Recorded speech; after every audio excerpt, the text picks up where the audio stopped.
All right, Mike, first to you on this. What is the message, if any, from the White House, the sub-message to people who might want to challenge President Biden? I'm thinking, what is going to be said tomorrow to Elizabeth Warren, Bernie Sanders, and the like? Yeah, no, you're exactly right about who's the loser there. And this is a projection of power. So you have the White House, you have the Democratic National Committee, you use it. And we're seeing this year. South Carolina, home cooking for President Biden. Did very well there. It ignited his presidential run in 2020. He, of course, owes the Pauls there. Who else might benefit coming up in the future? Black voters for sure. Vice President Kamala Harris at some point in the future could benefit. And someone down the road, Senator Raphael Warnock of Georgia. All people who might benefit. The losers, you nailed it. It's white progressives. And so that's the coalition that's behind here, just as Iowa, New Hampshire are also losers. I guess, Scott, the other person who you would say would be a loser in this is Pete Buttigieg, the one out there talking about it all the time.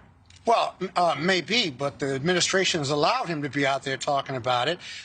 If he doesn't run, there will be a mad scramble to who the next Democratic nominee will be. Yeah, no one's going to defer. Yeah, no one's going to defer. Everybody. I still think the vice president will be tough to beat and the one to beat because she's the number two, notwithstanding the history of that. And historic. Yeah, absolutely. Notwithstanding the historic. But you remember when Biden in 2020 nominated her, was going to nominate Kamala Harris, you remember Willie Brown, our old friend who's the former mayor and speaker, absolutely, from California, wrote an op-ed in the Washington Post or one newspaper arguing that if she wants to be president, she should accept the nomination or the recommendation to become the Attorney General of the United States to build her own political base. That did not happen, and we'll have to see whether Biden runs or not. By the way, Biden only makes sense if Trump is on the other side. If Trump is not on the other side, then all bets are off, in my opinion.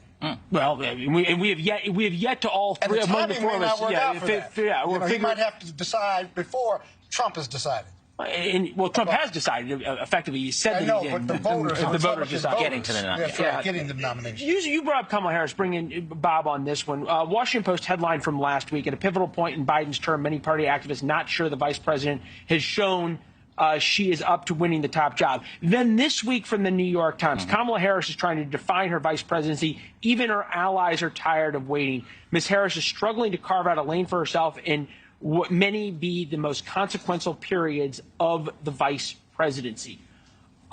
Who is trying to send this "the knives are out for you" Kamala message? Well, listen, I think, as we said, no one's going to defer to Harris if Biden doesn't run. Remember, Harris didn't even make it to Iowa. As a candidate, she was not very good. Now, as a VP, she helped get Joe Biden into the White House. But overall, her numbers aren't very good either. And the other thing is, like, I know we're thinking 4 years or 6 years down the road, but also, you know, Joe Biden's honeymoon from the midterms, when he did better than expected, is kind of ended. His numbers aren't that good. So let's say his numbers continue to deteriorate. You could still get a primary challenger, but that primary challenger to Biden is going to be deterred by South Carolina. But he's at 45%, though. That's not bad for a president at this point in time in his presidency. But if you look at the numbers on the economy, 8 and 10 think we're headed in a recession, or we're in a recession now. But that's a messaging issue. The Biden White House just hasn't done a good job communicating their success and the impact on America. And a lot of Democrats think that. And Americans aren't feeling the impact of that legislation. It's going to take some time. Yeah, it's a great point, but Mike, pull back the curtain for us, okay? You've been on the other side of this as the reporter, getting these scoops, the long knife leaks. Who is the constituency behind going to the Washington Post and going to the New York Times, newspapers that normally would be favorable to Kamala Harris, who certainly were in love with the idea of the first female, black, Asian vice president, now all of a sudden publishing this stuff? Leland, this is up first. I'm going to quarrel with your premise. So no one has to go to the Post or the Times with that premise, as you well know. You could write that story every week. People have. So why now? People do write the story every week. Now? Right? We see it. And so this is getting ready for the people who are talking. They're thinking about fallbacks, right? Like, what if not President Biden? And so you're going to have both people arguing. And here's the bank shot. I said to somebody today, why did the New York Times write the same story today on the front page that the Washington Post wrote a week ago? And they said, well, Some people were out there saying that it wasn't so bad for her, that she's recovering, so they want to bat that down. So that's the kind of games that are being played.